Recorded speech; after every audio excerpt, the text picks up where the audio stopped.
નમસ્કાર વિદ્યાર્થી મિત્રો, શ્રી સત્યપ્રકાશ વિદ્યાપીઠની યુટ્યુબ ચેનલ પર આપ દરેક વિદ્યાર્થી મિત્રોનું હાર્દિક સ્વાગત છે. ધોરણ 10ની અંદર સામાજિક વિજ્ઞાન વિષય વિશે પાઠ 2 ભારતનો સાંસ્કૃતિક વારસો, પરંપરાઓ, હસ્ત અને લલિત કલા વિશે આપણે આજે અભ્યાસ કરવાનો છે. એ અગાઉ આપણે ભારતના સાંસ્કૃતિક વારસામાં ઘણા બધા ટોપિક જે છે સમજી ગયા છીએ. તો અહીંયા આપણે જે બાકી રહી ગયેલા ટોપિક જે છે એના વિશે અભ્યાસ કરવાનો છે. તો સૌપ્રથમ રિવાઇઝ કરતા પહેલાં થોડીક સાંસ્કૃતિક વારસા વિશે માહિતી મેળવી લેવી જરૂરી છે, જેથી કરીને આપણને રિપીટેશન થઈ જશે. તો સાંસ્કૃતિક વારસો એટલે શું? સૌથી પહેલાં સાંસ્કૃતિક વારસા વિશે જાણતા પહેલાં આપણે વારસા વિશે જાણવું જરૂરી છે. વારસો કોને કહેવાય? તો વારસો મિત્રો એમને કહેવામાં આવે છે કે જે આપણને આપણા પૂર્વજો તરફથી મળે છે. આપણા પૂર્વજો તરફથી આપણને વારસો મળ્યો છે અને આવનારી પેઢી છે એમને આપણે વારસામાં ઘણી બધી બાબતો આપતા હોઈએ છીએ.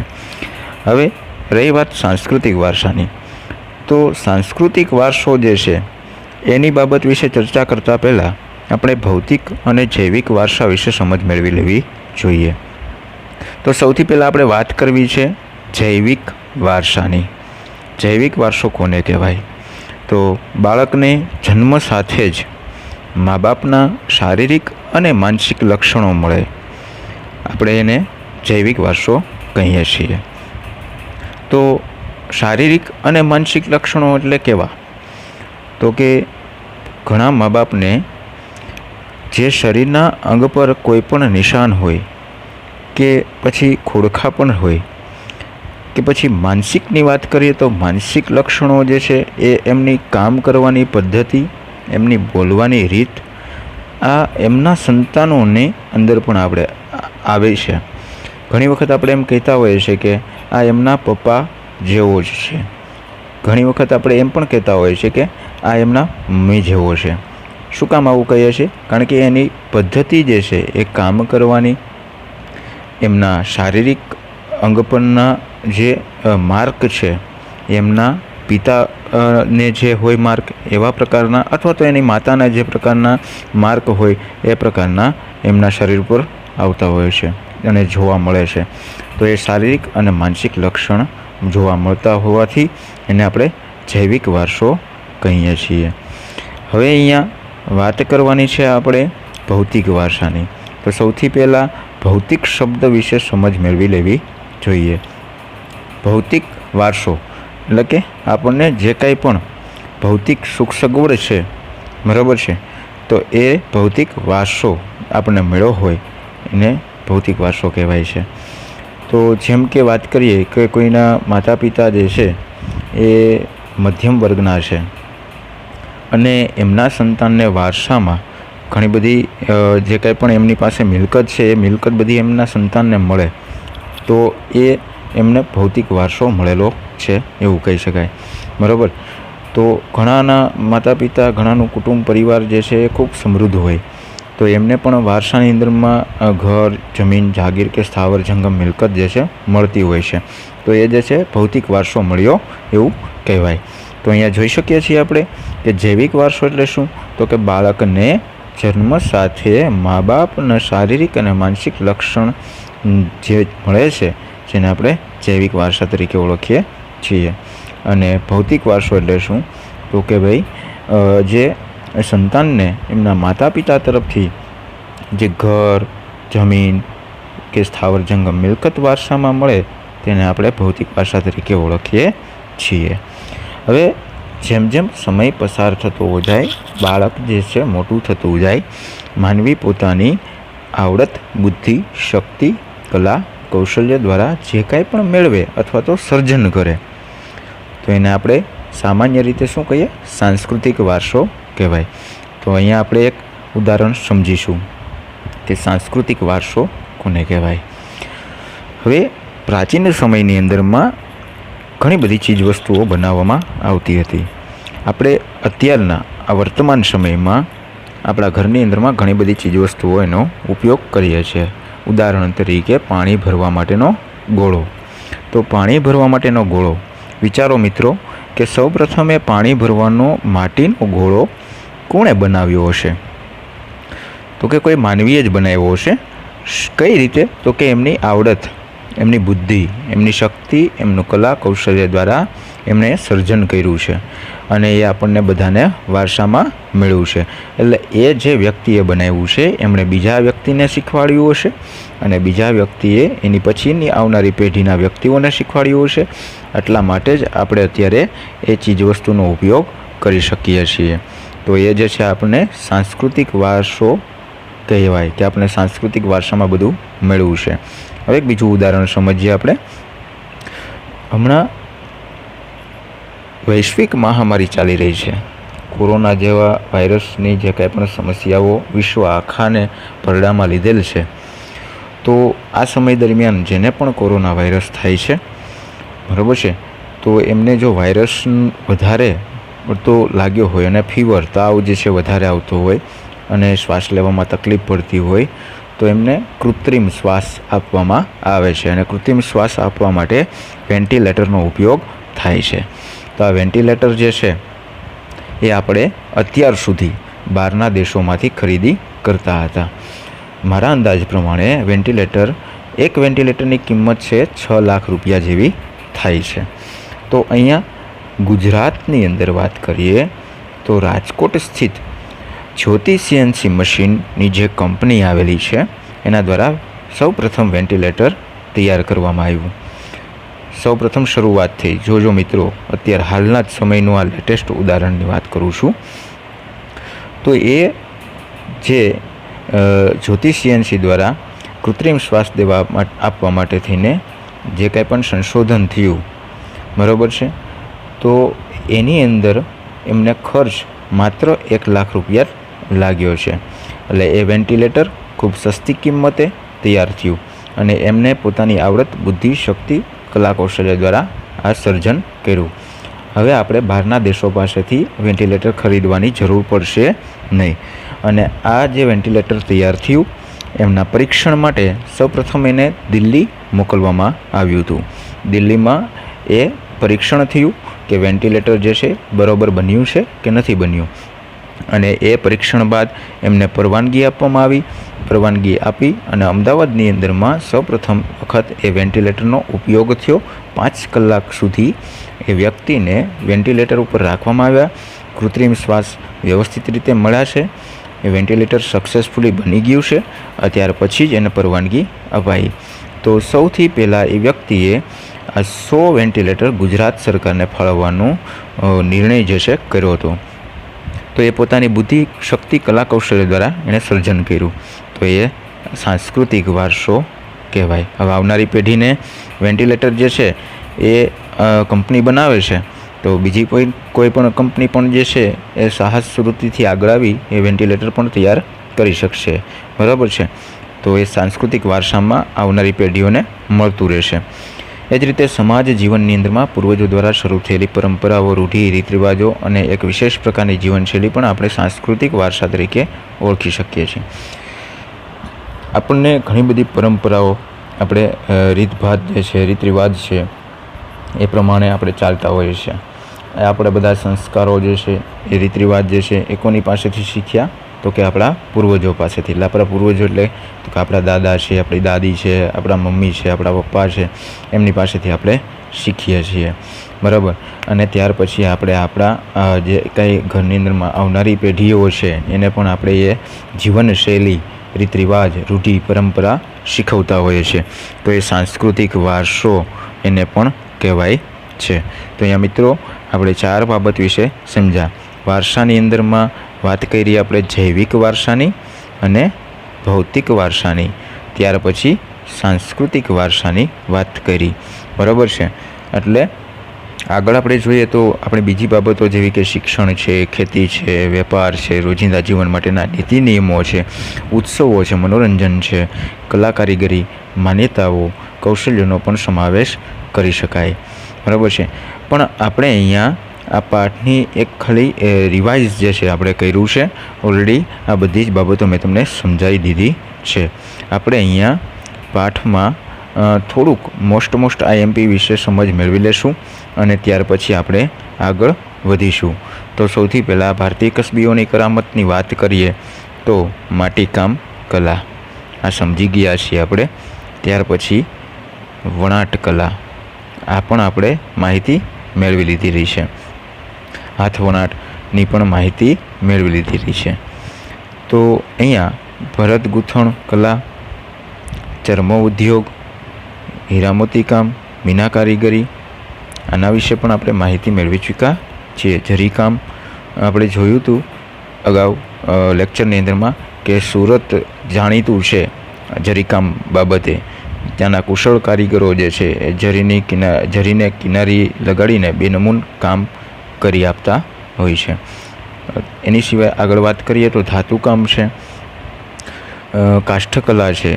કાષ્ઠકલા જે લાકડાની અંદરમાં કોતરણી કરવામાં આવે છે અને એમાંનો મોસ્ટ આઈએમપી કહીએ તો ઘણી વખત એમસીક્યુની અંદરમાં પૂછાતું હોય છે કે ગુજરાતનું સંખેડાનું ફર્નિચર લાકડાના હિંચકા એ ખૂબ પ્રખ્યાત છે અને ઈડરના રમકડા જાણીતા છે.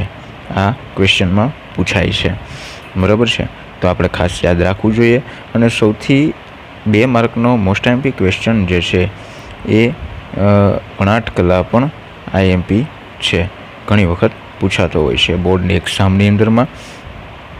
આગળ જોઈએ તો જડતર કામ વિશે આપણે માહિતી મેળવીએ. તો જડતર કામ જે છે ઘરેણાની અંદરમાં જડવામાં આવતા હીરા, મોતી, માણેક આ કિંમતી રત્નો હોય છે એ જડવામાં આવે છે.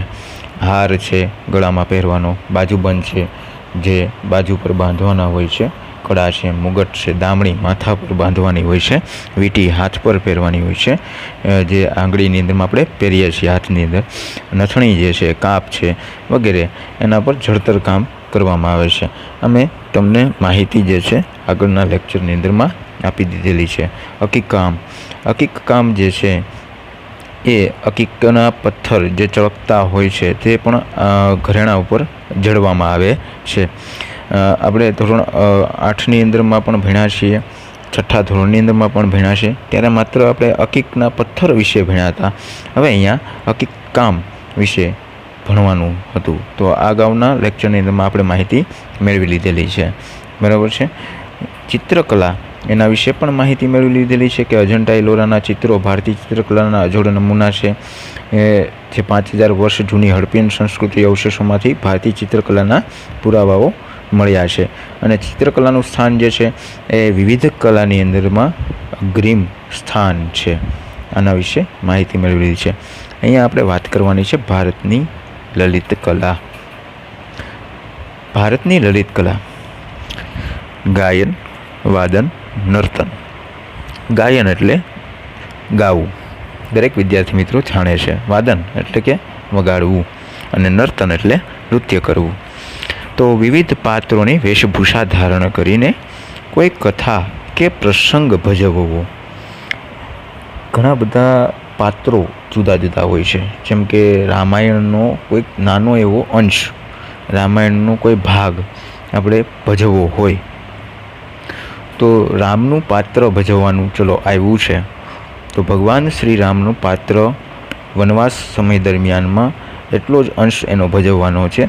તો એના વનવાસ કાળ દરમિયાન ભગવાન શ્રી રામ કેવા વસ્ત્રો ધારણ કર્યા હતા તો એ જે છે એ વસ્ત્રો ધારણ કરવા અને એ પાત્ર ભજવવું એટલે વેશભૂષા ધારણ કરી કહેવાય. જેમ કે વસ્ત્રો છે અને એના અલંકારો છે કંઈ પહેર્યા હોય તો એમને જે કંઈ પણ વાળ જે છે ઓળવવાની રીત જે છે કે વાળ બાંધવાની જે કંઈ પણ રીત છે એવી રીતના વેશભૂષા ધારણ કરવી અને પાત્ર ભજવવું.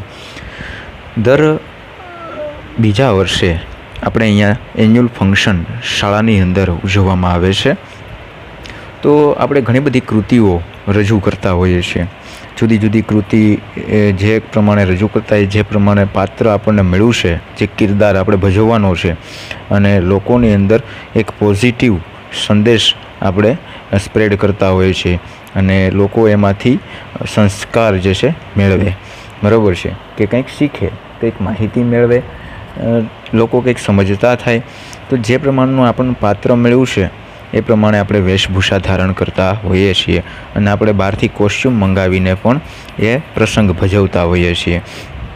તો આ એક નાટક કરવું, વેશભૂષા ધારણ કરવી, ગાયન, વાદન, નર્તન, આ બધું જે છે એ ભારતીય સંસ્કૃતિની શું છે, વિશેષતા રહી છે. રામાયણ, મહાભારત જેવા મહાન ગ્રંથો અને અન્ય ભારતીય સાહિત્યના આધારે મનોરંજન સાથે લોક સંસ્કાર આપવાનું કાર્ય કરે છે. અને આ બધું લોક સંસ્કાર આપવાનું કાર્ય જે છે એ કંઈ હમણાંથી શરૂ થયેલું નથી. એ ઘણા લાંબા સમયથી ભારતમાં ચાલતું આવ્યું છે અને જેનો ઊંડો અભ્યાસ કરીએ તો ઘણો બધો રસપ્રદ છે. તો ઘણી વખત તમને ખબર હોય તો એક ઉદાહરણ તરીકે લઈએ આપણે, તો શેરીની અંદર સ્વાધ્યાય પરિવારવાળા નાટક ચોકમાં ભજવવા માટે આવતા હોય છે. તો 5-7 લોકો કે 10 લોકો નાટક જે છે ભજવતા હોય છે અને એ નાટક દ્વારા એ શેરીની અંદરમાં કે સોસાયટીની અંદરમાં રહેતા લોકોમાં એક મેસેજ જે છે પાસ કરે છે અને એ પોઝિટિવ મેસેજ જે છે આપણે બધા એનું અનુકરણ કરીએ છીએ, અનુપાલન કરીએ છીએ અને સારા એવા સંસ્કાર પણ મેળવીએ છીએ. આપણે આગળ વાત કરીએ તો સંગીત કલા. સંગીત કલા, ભારતીય સંગીત જે છે એ સ્વર, લય અને તાલની દૃષ્ટિએ વિશ્વમાં આખું અલગ તરી આવે છે. ઘણા બધા બહારના દેશોના સંગીત આપણે સાંભળ્યા હશે, પણ ભારતીય સંગીત આપણને ખૂબ સારું લાગે છે અને વિશ્વના અલગ અલગ સંગીત કરતાં ખૂબ અલગ તરી આવે છે. આપણા 4 વેદ, તો એ 4 વેદના નામ આપ સૌ મિત્રો જાણતા હશો, તો છતાં આપણે એમને યાદ કરી લઈએ. સૌપ્રથમ આપણે સૌથી જૂનામાં જૂનો વેદ જેને આપણે કહીએ તો એ છે ઋગ્વેદ. ઋગ્વેદ પછી સામવેદ, અથર્વવેદ અને યજુર્વેદ. તો આપણે અગાઉના વેદ વિશે માહિતી મેળવી લીધેલી છે, એના વિશે આપણે ચર્ચા નથી કરતા. આપણે અહીંયા સામવેદ વિશે માહિતી મેળવીએ તો સામવેદ જે છે એ સંગીતને લગતો વેદ ગણાય છે. શું કામે? તો કે સામવેદની અંદર ઋચાઓ આપવામાં આવેલી છે અને એ સંગીત સાથે તાલબદ્ધ રીતે ગાવાની હોય છે. તમે ધોરણ 6ની અંદર અભ્યાસ કરતા હતા ત્યારે સામવેદનો ઉલ્લેખ થયેલો છે. બધા જ જોકે 4 વેદનો ઉલ્લેખ થયેલો છે. ઋગ્વેદનો વધારે ઉલ્લેખ થયો હતો. ધોરણ 10ની અંદર પણ પહેલા પાઠની અંદરમાં પણ સામવેદનો ઉલ્લેખ થઈ ગયેલો છે અને એ ઘણી વખત મેં પાઠ સમજાવતી વખતે પણ સામવેદ વિશે વાત કરેલી છે. તો અગાઉ ધોરણ 6માં ભણ્યા હતા આપણે કે જે શ્લોક આપ્યા હોય એને શું કહીએ છીએ? આપણે ઋચાઓ કહીએ છીએ. અને ઋચાઓનો જે સમૂહ હોય એને આપણે શું કહીએ છીએ? સૂક્ત કહીએ છીએ. તો સામવેદની અંદર ઋચાઓ આપવામાં આવેલી છે અને એ સંગીત સાથે કેવી રીતે ગાવાની છે? તાલબદ્ધ રીતે ગાવાની હોય છે. તો ઋચાઓના જ સમૂહને સૂક્ત કહેવામાં આવે છે. સંગીતમાં ગાયન, ગાવું અને વાદન આ બંનેનો સમાવેશ થાય છે. સંગીતના મુખ્ય 7 સ્વર છે. ક્યાં ક્યાં છે? તો કે સા રે ગ મ પ ધ ની. સા રે ગ મ પ ધ ની આ સંગીતના મુખ્ય 7 સ્વર છે. આપણા સંગીતને મુખ્યત્વે શાસ્ત્રીય સંગીત અને લોકસંગીત. લોકસંગીત એટલે કે જે લોકો દ્વારા, જે પર્ટિક્યુલર કોઈ વ્યક્તિ દ્વારા ગવાયું હોય નહીં. ઘણા બધા લોકો મતલબમાં કે 5-7 જણા જે છે એ ભેગા થયા હોય અને ગવાયું હોય તો એને લોકસંગીત કહેવાય છે. તો એમ શાસ્ત્રીય સંગીત જે છે પર્ટિક્યુલર કોઈ વ્યક્તિ દ્વારા, એક વ્યક્તિ દ્વારા ગવાયું હોય છે અને એને લોકસંગીત કહેવાય નહીં. જે લોકો એક કરતાં વધારે વ્યક્તિ દ્વારા ગવાયું હોય એને લોકસંગીત કહેવાય છે. તો અહીંયા શાસ્ત્રીય સંગીત અને લોકસંગીત જે છે એ બંને અલગ પડે છે. તો એમ બે ભાગની અંદરમાં વહેંચી શકાય છે. સંગીતના મુખ્ય 5 રાગ છે: શ્રી, દીપક, હિંડોળ, મેઘ અને ભૈરવી. આમના વિશે આપણે વાતચીત કરી ચૂક્યા છીએ, એટલે અહીંયા ફરી વખત એને રિવાઇઝ કરવાની જરૂર નથી. આપણે માત્ર અહીંયા સંગીતના મુખ્ય કેટલા રાગ છે? 5 રાગ છે. હવે ઘણી વખત વિકલ્પની અંદરમાં પૂછી શકે છે, નીચેનામાંથી સંગીતનો કયો રાગ નથી? તો 3 રાગ સાચા આપવામાં આવ્યા હશે, 1 રાગ ખોટો આપવામાં આવ્યો હશે. તો આપણે જો આ જવાબ આપણને આવડે તો એના માટે આ 5 રાગ યાદ રાખવા જરૂરી છે. શ્રી, દીપક, હિંડોળ, મેઘ અને ભૈરવી આ સંગીતના મુખ્ય 5 રાગ છે. બરાબર છે. અથવા તો પ્રશ્ન જે છે, નીચેનામાંથી કયો રાગ નથી, એવો પણ પ્રશ્ન પૂછી શકે છે. બરાબર છે, ઉલટો. તો ત્યારે આપણે ઘણી વખત ઉતાવળ કરી જતા હોઈએ છીએ અને ખોટો ટીક માર્ક કરીને આવતા હોઈએ છીએ. બરાબર છે. તો એ ખાસ ધ્યાન રાખવું જરૂરી છે. એ ભગવાન શંકરના આ 5 પંચમુખેથી ઉત્પન્ન થયા હોવાનું મનાય છે. ભગવાન શંકરના 5 મુખ જે છે એમાંથી આ રાગ જે છે એ ઉત્પન્ન થયા હોવાનું મનાય છે. કયા રાગ છે? તો કે શ્રી, દીપક, હિંડોળ, મેઘ અને ભૈરવી. પ્રાચીન ભારતમાં સંગીત સંબંધી ઘણા ગ્રંથો લખાયા છે, જેમાંના સંગીત મકરંદ, સંગીત રત્નાકર અને સંગીત પારિજાત. પ્રાચીન સમયની આપણે વાત કરીએ, પ્રાચીન ભારતમાં સંગીતને લગતા ઘણા ગ્રંથ લખાણા છે. તો એમાં આપણે વાત કરીએ તો સંગીત મકરંદ, સંગીત રત્નાકર અને સંગીત પારિજાત. આપણે એ વિશે થોડીક સમજ મેળવશું. તે પહેલાં થોડીક સમજ આપણે વાદ્યો વિશે પણ મેળવી લઈએ. ઘણી વખત આપણે બહાર ક્યાંય ગયા હોય સંગીતના કોઈ કાર્યક્રમની અંદરમાં, તો ઘણા બધા વાદ્યો આપણે જોતા હોય છે, જેમ કે તબલા છે, મંજીરા છે, વીણા છે. બરાબર છે. ઘણી વખત આ બધી વસ્તુ જોતા હોય. તો આ પ્રાચીન સમયની અંદરમાં રુદ્રવીણા જે છે એનો ઉપયોગ થતો હતો. એ સિવાય રુદ્રવીણા સિવાયની વાત કરીએ તો તાનપુરો છે, સિતાર હાલમાં પણ ઉપયોગ થાય છે, સારંગી જે આપણે પ્રત્યક્ષ રીતે જોયેલી નથી. ઘણા વાદ્યો આપણે પ્રત્યક્ષ રીતે જોયા છે, ઘણા વાદ્યો આપણે પ્રત્યક્ષ રીતે જોયા નથી. બરાબર છે. તો અહીંયા તમે ચિત્રની અંદરમાં જોઈ શકો છો રુદ્રવીણા, તાનપુરો, સિતાર અને સારંગી. હવે અહીંયા વાત કરવાની છે સંગીત મકરંદ વિશે. સંગીત મકરંદ શું છે? તો કે એક ગ્રંથ છે. શેનો છે? સંગીતને લગતો. કોણે લખ્યો છે? તો કે સંગીત શાસ્ત્રના જ્ઞાતા પંડિત નારદે. સંગીત શાસ્ત્રના જ્ઞાતા પંડિત નારદે. હવે પ્રશ્ન એ ક્યારે લખ્યો છે? તો કે ઈસવીસન 900ના અરસામાં. ઈસવીસન 900ના અરસામાં સંગીત શાસ્ત્રના જ્ઞાતા પંડિત નારદે સંગીત મકરંદ જે સંગીતને લગતો ગ્રંથ છે તે લખ્યો છે. આ સંગીત ગ્રંથમાં શું છે? તો કે ભાઈ 19 પ્રકારની વીણા અને 101 પ્રકારના તાલનું વર્ણન કરવામાં આવ્યું છે. આપણને ખબર હોવી જોઈએ. ઘણી વખત પ્રશ્ન એવો પૂછાતો હોય છે કે 19 પ્રકારની વીણા અને 101 પ્રકારના તાલનું વર્ણન કયા ગ્રંથમાં આપવામાં આવ્યું છે? તો આપણને ખબર હોવી જોઈએ કે સંગીત મકરંદમાં આપવામાં આવ્યું છે. અથવા તો પ્રશ્ન એવો પણ પૂછી શકે કે સંગીત મકરંદ, સંગીતને લગતો ગ્રંથ કોના દ્વારા લખાયેલો છે? તો આપણને એ પણ ખબર હોવી જોઈએ કે એ સંગીતના જ્ઞાતા પંડિત નારદ દ્વારા લખાયેલો છે ઈસવીસન 900ના અરસામાં. ત્યારબાદ આપણે વાત કરીએ સંગીત રત્નાકર વિશે.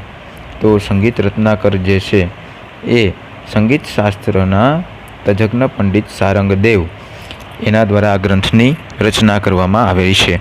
દૌલતાબાદ દેવગીરી નિવાસી હોય. સંગીત શાસ્ત્રના તજજ્ઞ પંડિત જે છે એ ક્યાંના નિવાસી હતા? તો કે દૌલતાબાદ દેવગીરી. અને તેઓ ઉત્તર ભારત અને દક્ષિણ ભારતના સંગીતથી સુપરિચિત, એટલે કે એને પરિચય હતો. ઉત્તર ભારતનું સંગીત કેવા પ્રકારનું છે, દક્ષિણ ભારતનું સંગીત કેવા પ્રકારનું છે. શું બધી જગ્યાએ સંગીત એક સરખું હોતું નથી? જેમ અહીંયા આપણે વાત કરીએ તો નૃત્ય જે કરવામાં આવે છે એ નૃત્ય પણ સરખા નથી હોતા. બરાબર છે.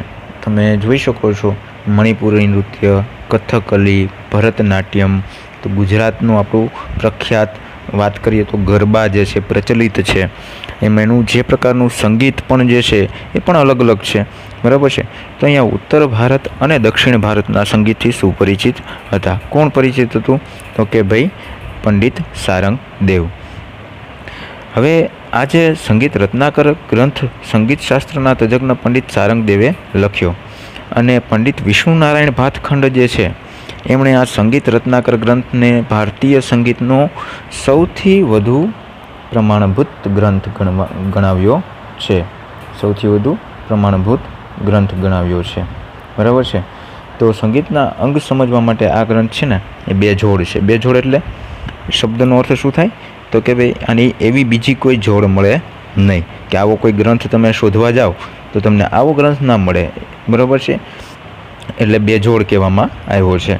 કોણે અમને કીધું એવો કે ભાઈ સંગીતનો સૌથી વધુ પ્રમાણભૂત ગ્રંથ? તો કે વિષ્ણુ નારાયણ ભાતખંડે. કોણે લખ્યો છે સંગીત રત્નાકર ગ્રંથ? તો કે ભાઈ પંડિત સારંગ દેવે આ ગ્રંથ લખ્યો છે સંગીતનો, બરાબર છે.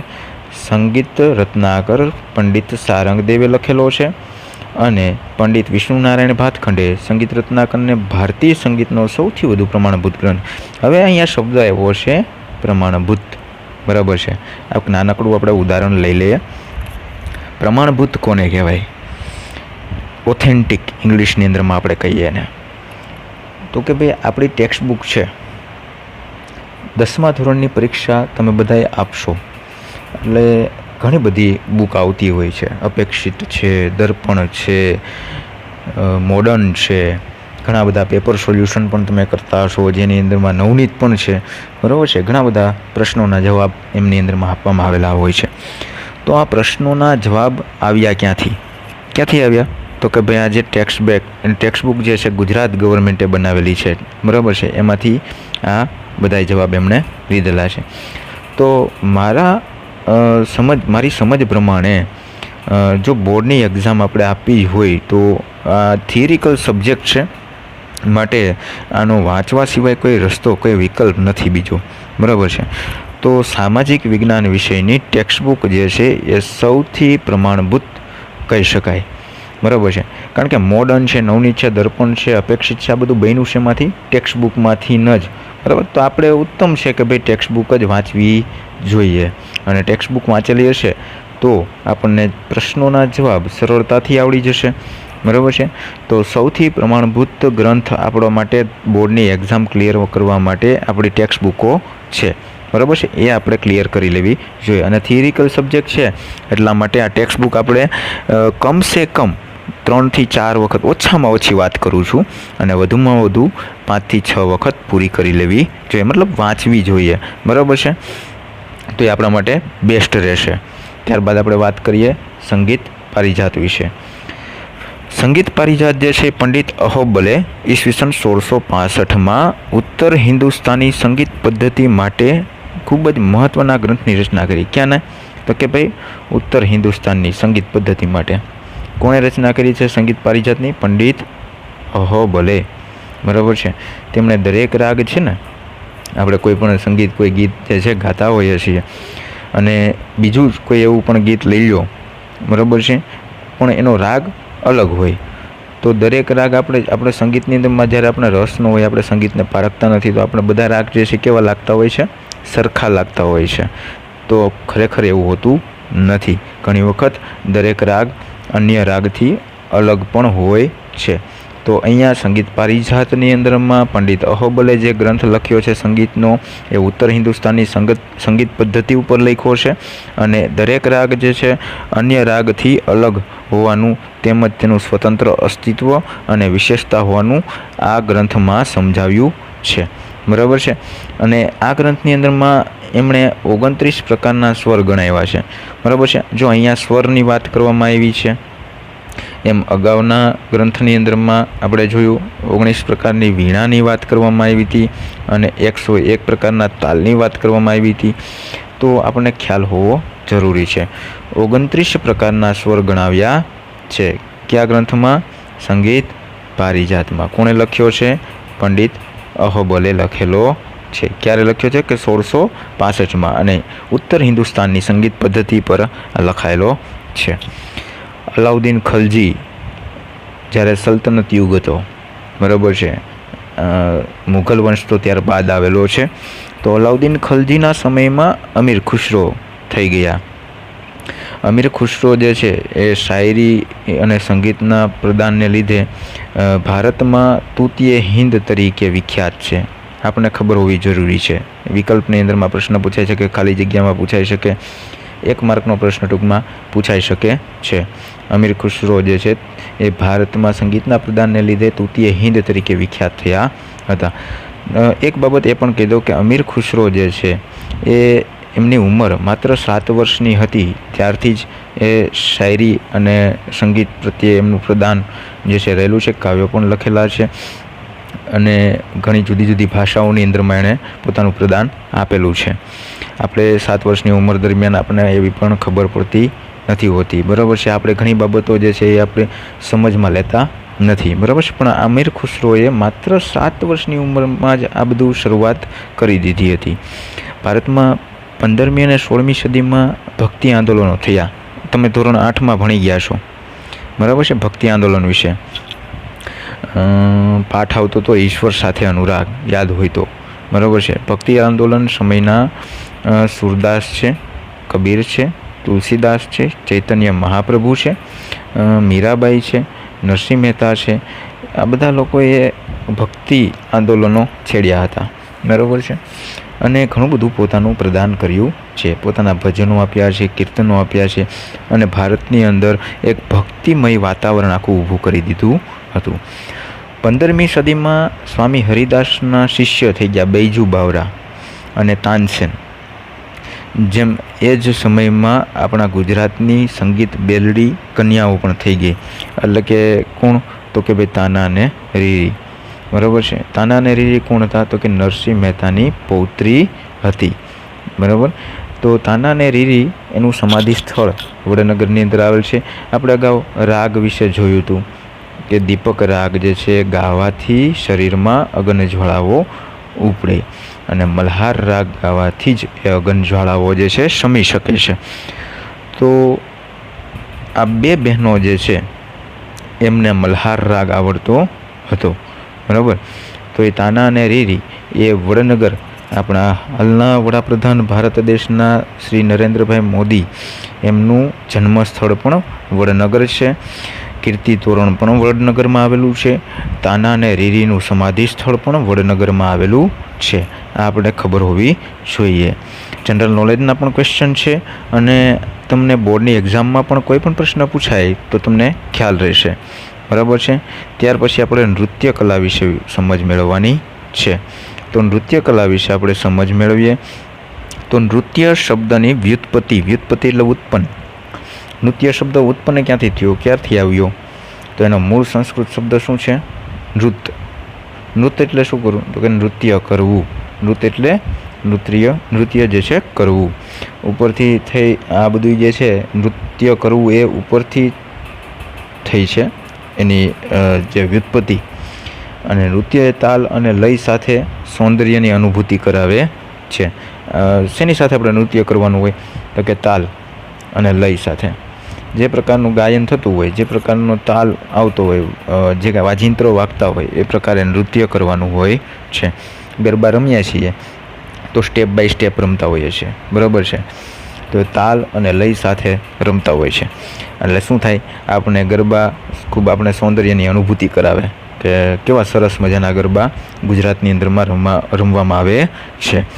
નૃત્ય કલાના આદિદેવ ભગવાન શિવ, નટરાજ મનાય છે. તમે અહીંયા બાજુમાં નૃત્ય કલાના આદિદેવ નટરાજની મૂર્તિ જે છે એ જોઈ શકો છો ચિત્રમાં.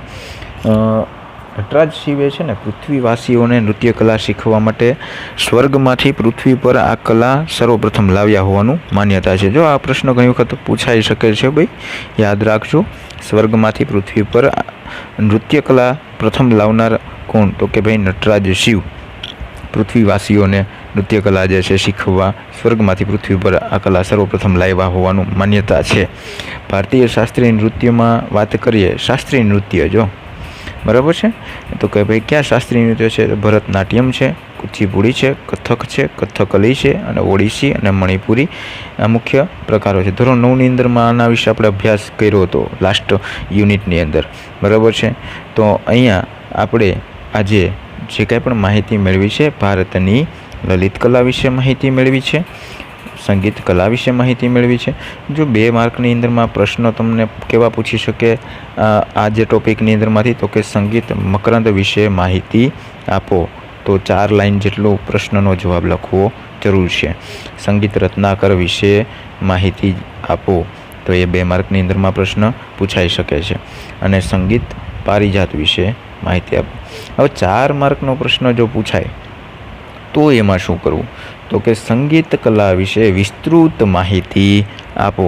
તો સૌથી પહેલાં તમારે અહીંયા થોડુંક લખાણ જે છે આ ઉપરનું કરવું પડે અને ત્યારબાદ તમારે 3 સંગીતના ગ્રંથો છે, સંગીત મકરંદ, રત્નાકર અને સંગીત પારિજાત, એના વિશે માહિતી આપવી પડે. તો જ તમે 4 માર્ક મેળવવા માટે સક્ષમ છો એવું કહી શકાય. તો એટલું લખવું જરૂરી છે. એટલે એ લખવા માટે તમારે સૌથી પહેલાં પાકું કરવું જરૂરી છે. તો આ ટોપિક સમજ્યા બાદ તમારે 1 થી 2 વખત આને વાંચી લેવા જોઈએ અને ત્યારબાદ નૃત્ય કલા વિશે આપણે સમજૂતી મેળવી. 2 માર્કમાં પ્રશ્ન પૂછાઈ શકે છે. બરાબર છે. IMP છે અને ઘણી વખત પૂછાયેલો પણ છે.